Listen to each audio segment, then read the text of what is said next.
এক রাজা ছিলেন, যার ছিল 4 জন স্ত্রী। চতুর্থ স্ত্রীকে তিনি সবচেয়ে বেশি ভালোবাসতেন।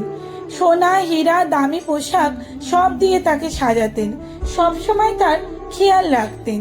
তৃতীয় স্ত্রী ছিলেন রূপসী ও আকর্ষণীয়।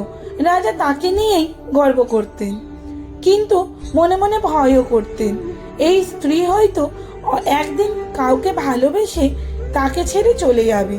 দ্বিতীয় স্ত্রী সবসময় রাজার পাশে ছিলেন, সুখে দুঃখে পাশে থেকে সাহায্য করতেন, বিশ্বাসযোগ্য ছিলেন, কিন্তু ভালোবাসার জায়গায় তিনি তেমন গুরুত্ব পাননি। প্রথম স্ত্রী ছিলেন সবচেয়ে অবহেলিত। তিনি নীরবে সব সহ্য করতেন, রাজাকে সবসময় ভালোবেসে পাশে থাকতেন, কিন্তু কখনোই তার প্রাপ্য ভালোবাসা পাননি।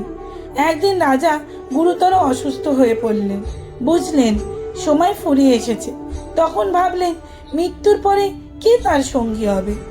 প্রথমে চতুর্থ স্ত্রীকে বললেন, তোমাকে সবচেয়ে বেশি ভালোবেসেছি, তুমি কি আমার সঙ্গে যাবে? সে স্পষ্ট বলল, না, একদম না, এবং চলে গেল। এরপর তৃতীয় স্ত্রীকে জিজ্ঞেস করলেন। সে বলল, আমি কেবল মৃত্যুর দিন পর্যন্ত থাকতে পারি, এরপর আমি নতুন জীবন শুরু করব। দ্বিতীয় স্ত্রী বলল, আমি তোমার কবর পর্যন্ত যাব, কিন্তু সেখানেই আমার পথ শেষ।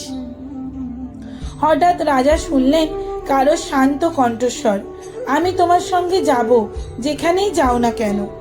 রাজা অবাক হয়ে দেখলেন সেই কণ্ঠ তার প্রথম স্ত্রী। তাকে এতটাই ক্লান্ত, দুর্বল আর অবহেলিত দেখাচ্ছিল যে রাজার চোখে জল এসে গেল। তিনি বললেন, আমি যদি তোমার যত্ন নিতাম। আজ বুঝেছি আসলে তুমিই ছিলে আমার সবচেয়ে আপন। গল্পের শিক্ষা, এই 4 স্ত্রীর প্রতিটি আমাদের জীবনের এক একটি প্রতীক। চতুর্থ স্ত্রী হলো আমাদের শরীর, যাকে আমরা সবচেয়ে বেশি যত্ন নিয়ে সাজাই, কিন্তু মৃত্যুর পর এটাই আমাদের প্রথম ছেড়ে যায়।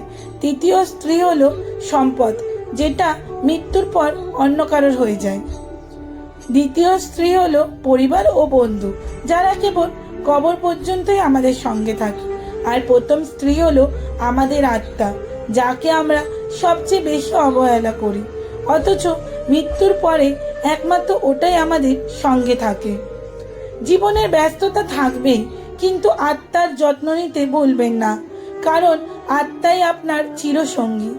লেখা সংগৃহীত, পাঠে অঞ্জলি ঘোষ। লেখাটি কেমন লাগলো অবশ্যই কমেন্টে জানাতে কিন্তু একদমই ভুলবেন না। আর যদি ভালো লেগে থাকে তাহলে একটি ছোট্ট লাইক ও শেয়ার করে আমার পাশে থাকা অনুরোধ রইল আপনাদের কাছে।